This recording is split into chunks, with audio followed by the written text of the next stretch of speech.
이 시간 창세기 16장 1절에서 3절 말씀을 통해서 얻을까 하노라 하는 제목으로 은혜를 나누도록 하겠습니다. 우리는 지난 시간에 내가 이 땅을, 가나안 땅을 소유로 받을 것을 무엇으로 알겠습니까? 라는 아브라함의 질문에 하나님께서 말씀하신 것에 대해서 우리가 살펴보았습니다. 이 아브라함의 질문은 대를 이은 후손, 자식이 없는 아브라함의 답답함과 인간적인 불가능과 무기력 앞에 도대체 어떻게 내가 하나님의 언약을 이룰 수 있는 그릇으로 사용되겠습니까? 라는 절실한 질문이었습니다. 그런데 하나님께서는 아브라함에게 구체적이고 현실적이고 눈에 보이는 가시적인 응답이나 대답을 하지 않으시고 장차 일어날 일에 대해서 계시하고 있다는 데서 말씀드렸습니다. 15장 13절을 한번 보시기 바랍니다. 거기에 무슨 말씀을 하시냐면 네 자손이 이방에서 나그네가 객이 된다.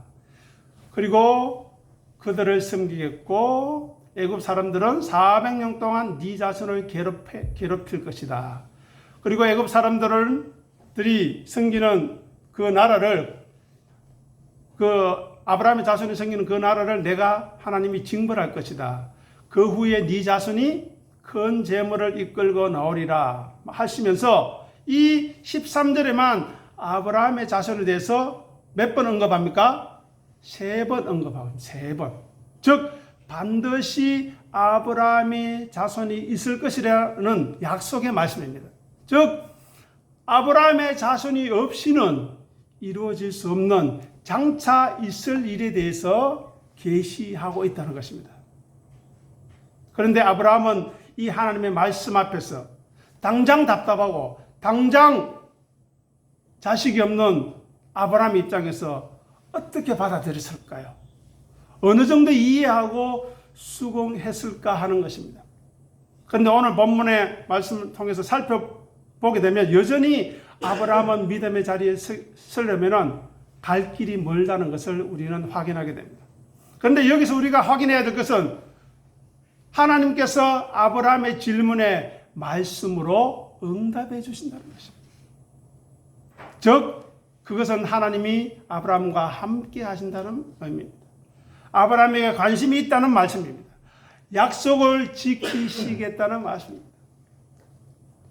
이 예배의 시간에 이 제단을 통해서 하나님의 올바르고 진실된 말씀이 증거되고 있다면 우리와 함께 하신다는 말씀이죠.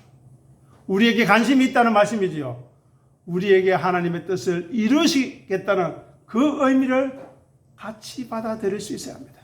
하나님의 주권과 통치, 반드시 그것을 통해 하나님의 언약을 성취할 것이라는 예언이 아브라함에게 말씀하신 대답 속에 담겨져 있음을 우리는 생각해야 됩니다.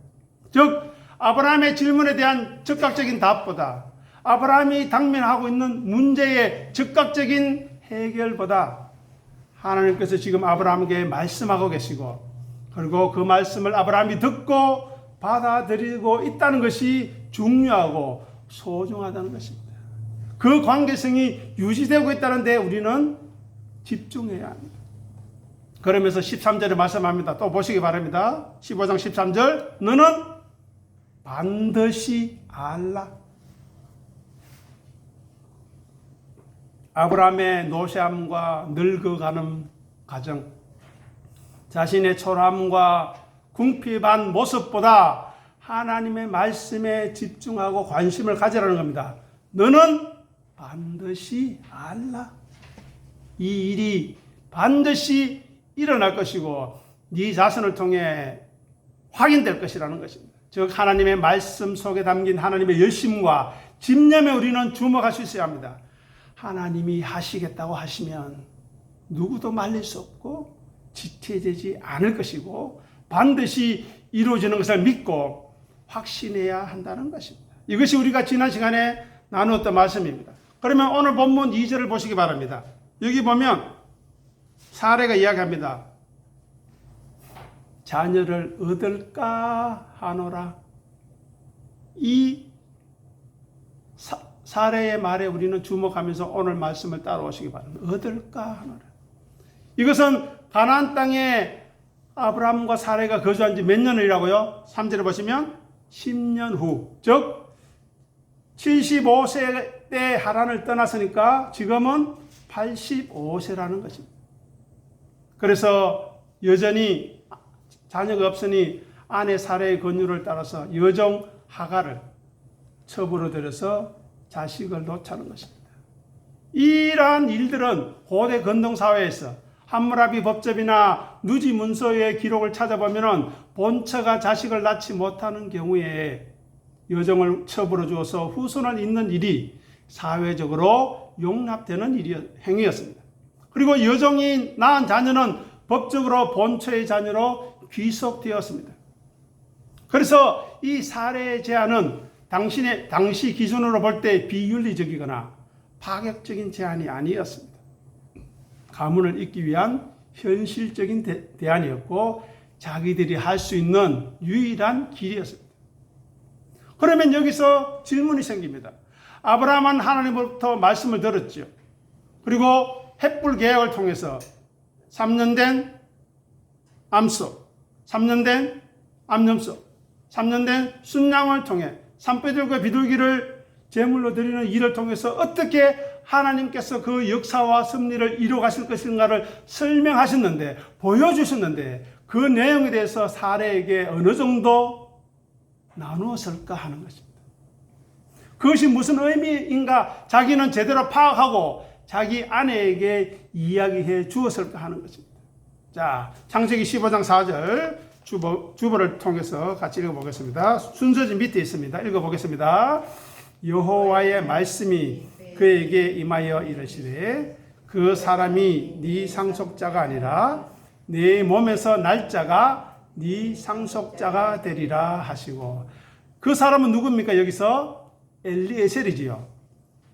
그가 네 상속자가 아니라 네가 하고 싶은 그 방법이 아니라 네 몸에서, 아브람 네 몸에서 날 자가 상속자가 되리라고 합니다.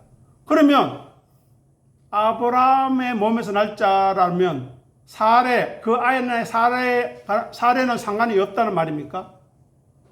자기 아내 사례는 상관없이 다른 여성을 데리고 가도 된다는 말입니까? 그들은 그렇게 이해하고 있습니다. 아브라함이 어떻게 했다고요? 사례의 말을 들었다고 2절 마지막에 이야기하고 있습니다. 왜 들었을까요?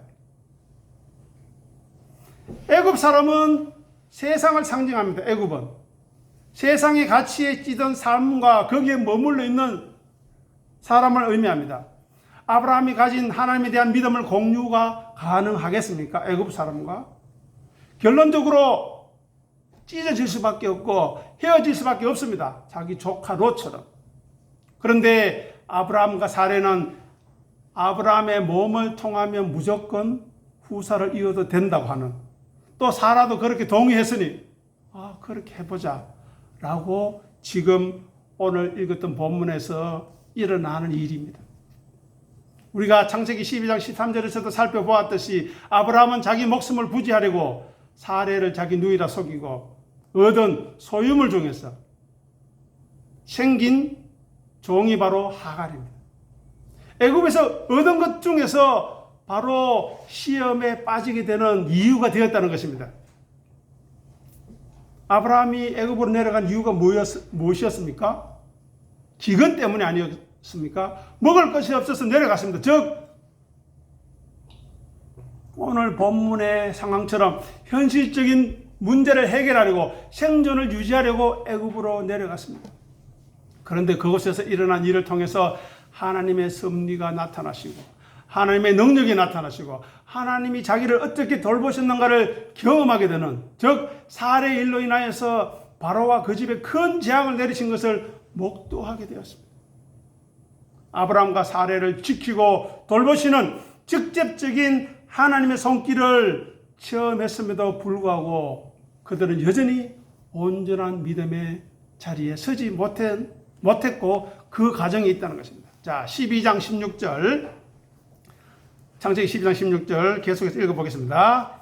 이에 바로가 그로 말미암아 아브라함을 후대함으로 아브라함이 양과 소와 노비와 암수 나귀와 낙타를 얻었더라. 자, 여기서 우리가 주목할 것은 노비지요. 여기 노비 안에 누가 포함되어 있다고요? 애굽 사람 하갈이 포함되어 있습니다.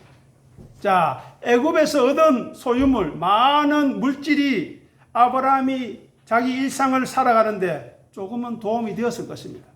없는 것보다 낫겠죠. 편의를 제공했을 것입니다. 그죠? 그런데 사단 마귀는 애굽의 자기 생존을 부지하려고 하나님 말씀 듣지 않고 내려가서 하나님의 역사로 다시 나오는 과정에서 얻게 된 그 소유물 때문에, 즉 내가 내 손으로 얻었다고 하는 그 소유물 때문에 사단 마귀가 아브라함의 가정에 또 다른 아픔과 고통, 즉 시련의 빌미가 되는 원인이 된다는 것입니다. 이것을 잘 생각해야 합니다. 애굽에서 데려온 노비가 그동안 여러 가지 도움과 유익을 주었을 것이지만 이제 그 여종이 후처가 되므로 애굽 문화에 젖어 있는 그 생활 습관, 애굽적인 사고방식을 주장하게 될 것이고, 그로 인하여 아브라함의 믿음의 길에 장애가 생기게 된다는 것입니다. 애굽의 여종이 후첩이 된다. 여러분 어떻게 생각하십니까? 아니면 자녀가 없는 아브라함과 사라의 입장에서 한번 생각해 보십시오. 세상을 상징하는 애굽의 여종이 하나님의 종의 언약의 사람의 아내가 된다. 어떻게 생각하십니까? 물론 아브라함도 지금 하나님을 알아가는 과정에 있습니다. 믿음의 성숙의 자리로 나아가는 여정이 있기 때문에 여전히 부족하고 연약하고 어리석습니다. 그런데 감사한 것은 사단 마귀의 괴계와 미혹에도 불구하고, 인간의 어리석음에도 불구하고, 그 속에 빠진 인간적인 고뇌와 번민에도 불구하고 하나님은 그것조차도 사용하셔서 선을 이루어 가시는 하나님의 손길을 확인할 수 있다는 것입니다. 하나님의 은혜의 풍성함을 경험하고 고백할 수 있다는 것입니다.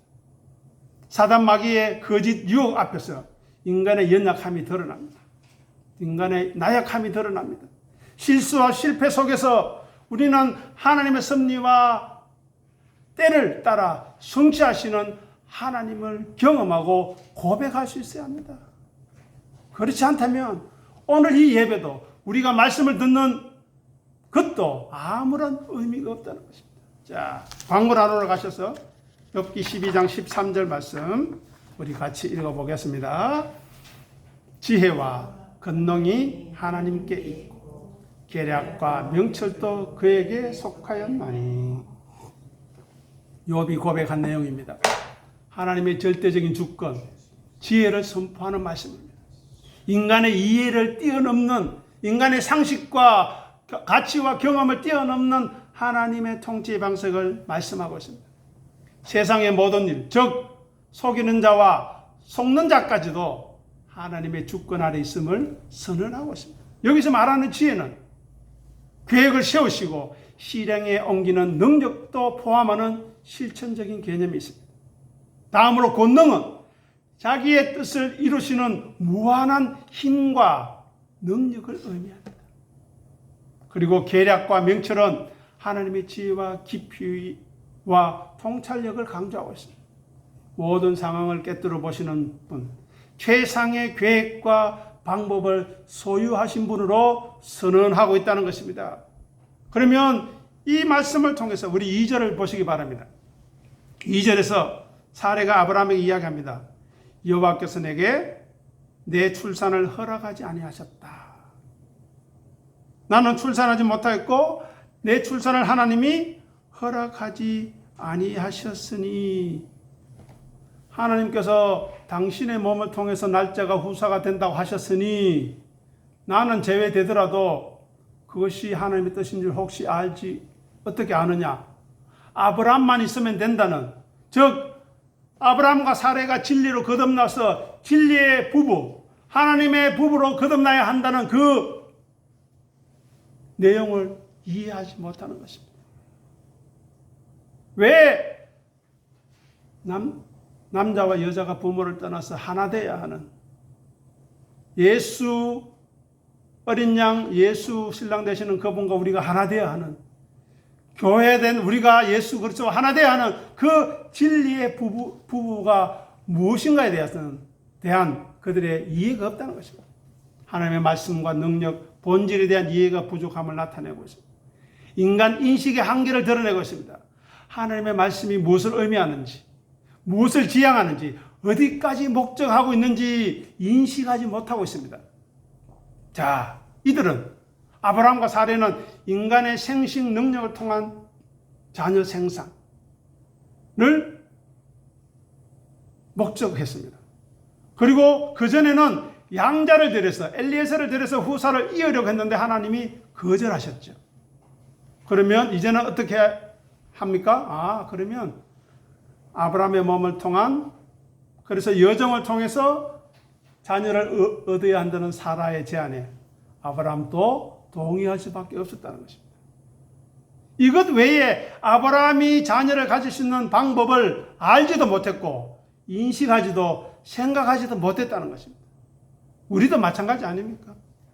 이처럼 여기서 중요한 것은 아브라함처럼 우리도 자신의 한계를 인식하기 전에 인간의 모든 방법을 우리는 동원합니다.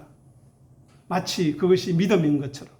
그래도 우리가 할 수 있는 최선을 해야 되지 않느냐, 우리가 할 수 있는 모든 방법을 동원해야 되지 않느냐 하면서 말씀은 없고 하나님은 없고 자기가 드러나는 것입니다. 하나님의 하나님 되심은 하나님의 능력이 아니면 나타나지도 이루어지지도 않는다는 것을 분명하게 알아야 합니다.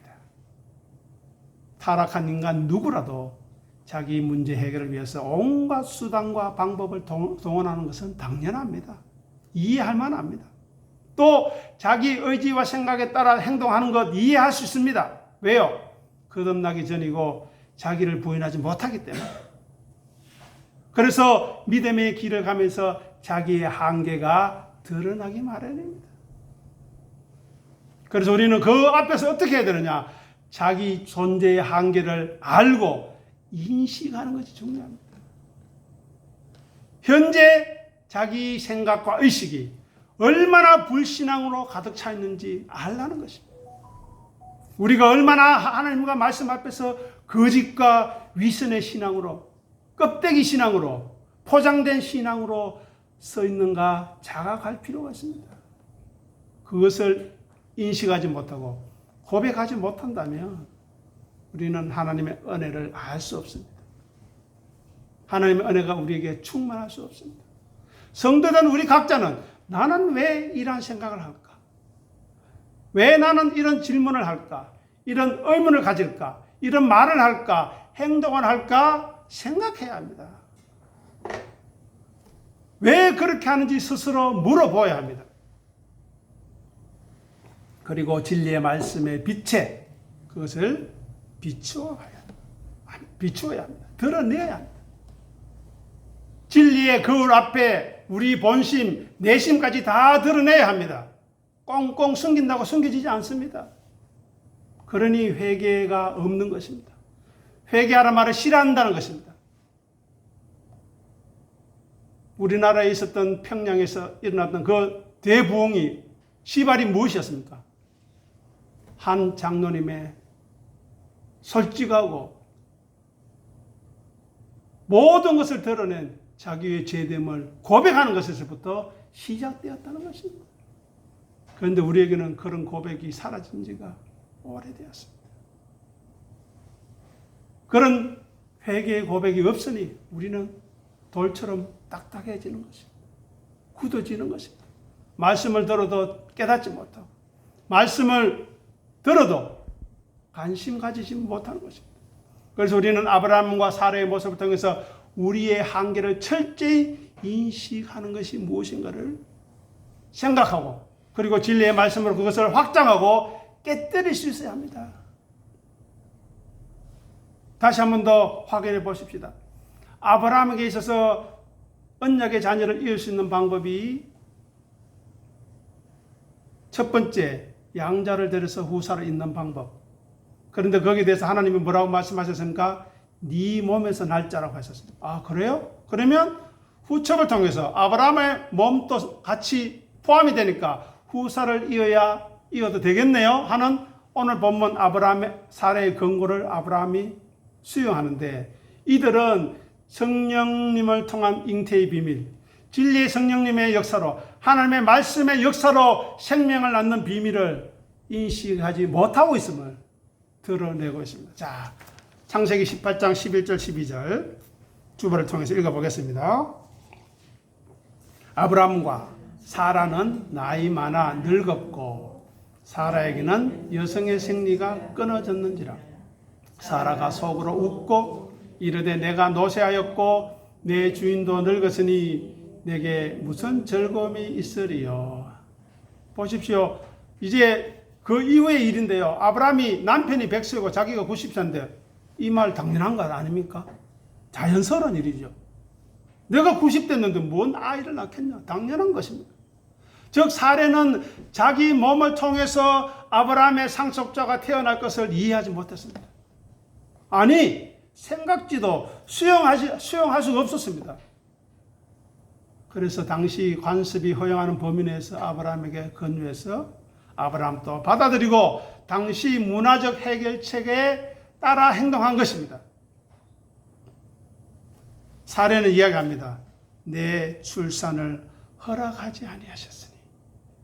자신의 부림을 하나님의 주권 아래 있음을 인정하면서도 하나님의 오랜 침묵, 자녀를 주지 않는 그 오랜 침묵이 약속의 지연이 아니라 약속의 거부로 받아들이고 있다는 겁니다. 여종 하가를 통해서 가문이 이어지길 소망하고 있습니다.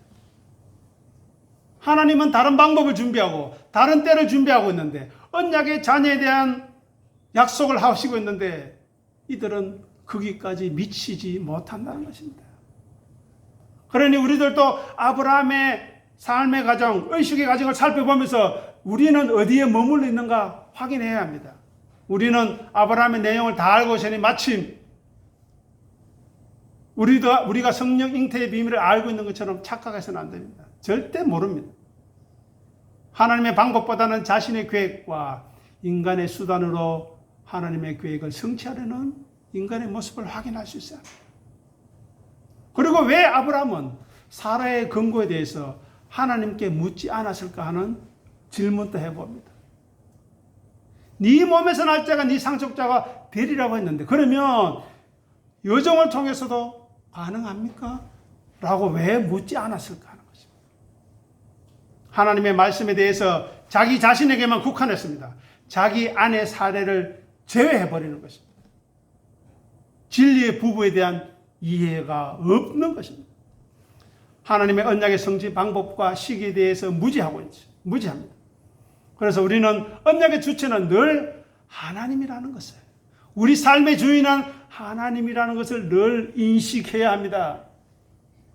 그래서 인간적인 방법으로 하가를 통해서 자녀를 놓은 결과 어떤 일이 벌어집니까? 가정 내에 심각한 갈등이 일어나고 고통이 초래되지요. 여종 하갈이 여주인 사례를 멸시하고 모욕합니다. 또 사례는 하갈을 학대합니다. 그 중간에서 아브라함의 마음은 어떻겠습니까? 아브라함은 언약을 이루어가기 위해서 자기가 할 수 있는 최선의 길을 모색했습니다. 그러나 하나님의 언약의 역사의 주체는 하나님 자신임을 아브라함은 놓쳤던 것 같습니다. 하나님의 뜻을 이루어가는 방법과 시간과 때를 모두 하나님이 주관하신다는 것입니다. 그 앞에 우리는 잠잠하고 기다릴 수 있어야 합니다. 하나님의 말씀을 묵상하고 하나님의 뜻을 헤아리며 우리의 경건의 훈련에 매진할 수 있어야 하는 것입니다. 그런데 그렇지 못하니까 어처구니 없게도 하갈과 동침함으로 남녀의 성관계를 통해서 자식을 얻을 수 있다는 이 땅에서의 불변의 진리, 남자의 씨와 여자의 자궁을 통해서 자녀 생산이 가능하다는 그 일을 통해 하나님의 뜻을 이루겠다고 나선 것입니다. 성경은 분명히 이야기합니다. 아담과 하와가 타락하지 않았더라면 하나님의 능력으로 진리의 성령님으로 자녀를 낳게 되었다는 것입니다. 이 진리를 알기까지 여전히 지난한 믿음의 과정과 시간이 요구되고 있습니다. 사라와 리브가와 라헬과 한나와 마리아가 하나님의 말씀의 능력으로 인간의 방법이나 수단이 아니라 하나님의 능력으로 생명을 잉태할 수 있다는 것을 누가 이해하겠습니까? 여러분 이해되십니까? 예수 그리스도의 성령 잉태, 이제 성탄절이 다가오는데 동정녀의 성령 잉태의 비밀을 여러분 알고 계십니까? 이야기하지 않습니다. 동정녀 마리아는 인간의 생식 수단이 아니라 하나님의 능력으로 말씀으로 생명 창조가 가능하다는 것입니다. 그러니 예수님의 부활을 믿는 성도된 우리는 진리의 성령님으로 다시 태어났어요. 생명의 말씀으로 다시 거듭났어요. 신령한 몸으로 변화되어서 영원한 존재로 살아갈 소망이 우리에게 있는 것입니다. 지금 내 몸이 연약하고 부족하고 여러 가지 질병과 아픔에 노출되어 있지만 이후에 부활의 몸을 통해서는 우리는 예수님과 같이 변화될 것입니다. 그것이 무슨 뜻인지 알게 해달라고 기도해야 되지 않겠습니까? 왜 거기 가서만 알려고 합니까? 여기서도 알아야 되죠. 여기서도 누려야 되죠. 경험해야 되죠. 그래야만 믿음에 흔들리지 않는 것입니다. 거듭나지 못한 인간 의식과 마음은 말씀을 받아들이는데 한계가 있습니다. 율법적으로만 받아들여요. 선악으로만 받아들입니다. 자기 경험으로만 받아들입니다. 그러나 우리는 말씀을 들을 때마다 우리의 인식의 한계가 무엇인지를 분명하게 확인하고 인정하고 고백할 수 있어야 합니다. 아브라함과 사레의 한계가 우리 눈에 보입니까? 그렇듯이 우리 자신도 우리의 한계를 볼 수 있어야 합니다. 창조주 하나님, 전능하신 하나님, 영생하시는 하나님이 누구이신가 알아가야 합니다. 알고 있습니까? 에베소서 1장 17절 읽어보겠습니다. 우리 주 예수 그리스도의 하나님, 영광의 아버지께서 지혜와 계시의 영을 너에게 주사 하나님을 알게 하시고, 아멘. 신앙의 본질은 하나님을 아는 것입니다. 에베소 교회를 통해서 사도 바울이 기도하는 내용입니다. 제발 하나님을 알게 해달라고. 어떻게 해요? 지혜와 계시의 영을 통해서 우리 주 예수 그리스도의 하나님 영광의 아버지께서 우리에게 알게 해달라고, 말씀을 통해 알게 해달라고, 우리 삶을 통해 알게 해달라고, 하나님을 경험하게 해달라고, 말씀의 역사와 진리의 역사와 성령의 역사를 경험하게 해달라고 기도해야 합니다. 우리는 그 갈급함이 없습니다. 그러니 죽음 앞에 불안합니다. 미래가 두렵습니다. 즉 불신앙의 모습으로 살아가고 있는 것입니다. 이 말씀은 인간 죄로 인한 무지로, 무명으로는 하나님을 절대 알 수 없다는 것입니다. 그러면 우리가 지금 여기 예배의 자리에 나와서 하나님의 말씀을 듣고 아멘으로 화답하는 것은 어떤 역사가 있었다는 것입니까? 하나님의 역사, 진리의 성령님의 역사가 있었다는 증거 아닙니까? 거기에 대한 화답이 있어야 합니다. 진리의 말씀을 이해하고 우리를 향하신, 우리를 위하신 진리의 말씀을 깨달으려면 반드시 진리의 성령님의 도우심이 절실하다는 것을 생각해야 합니다. 그래서 예배 자리에 나올 때마다, 여러분의 가정에서 말씀 앞에 설 때마다 진리의 성령님, 우리 주 예수 그리스도의 하나님, 영광의 아버지, 진리와 계시의 영을 통해서 하나님을 알 수 있는 귀한 은혜를 주십시오라고 하는 마음을 가지고 예배의 자리에 와야 한다는 것입니다. 그 고백이 없이 우리는 헛된 시간을 보내게 될 것입니다.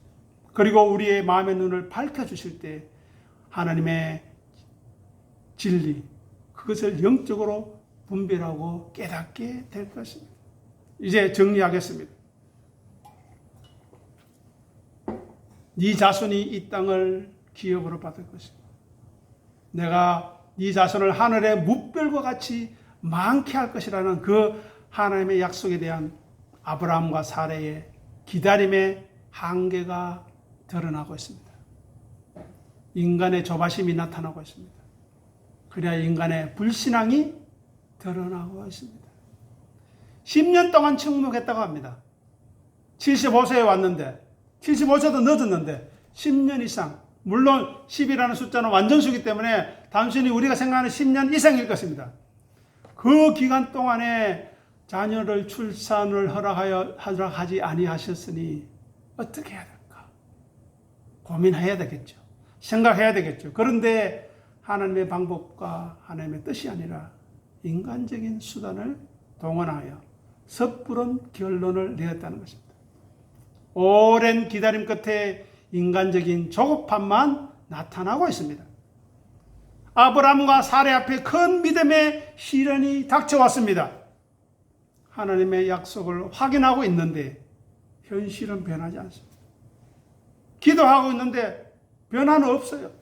기도하고 있는데 회개가 없습니다. 기대하고 있는데 생각과 마음의 변화가 없습니다. 그러니 똑같은 기도가 하는 겁니다. 우리는 기도할 때 오늘 들은 말씀을 가지고 기도해 보십시오.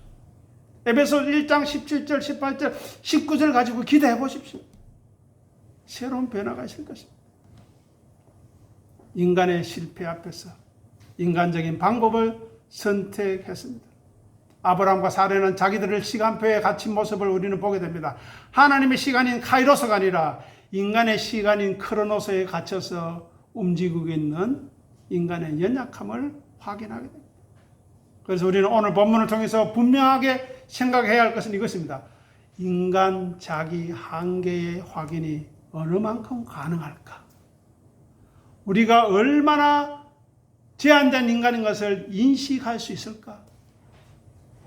그리고 우리는 어떻게 하나님의 말씀 앞에, 은혜 앞에 무릎 꿇고 항복할 수 있을까? 그리고 기다릴 수 있을까? 라는 것입니다.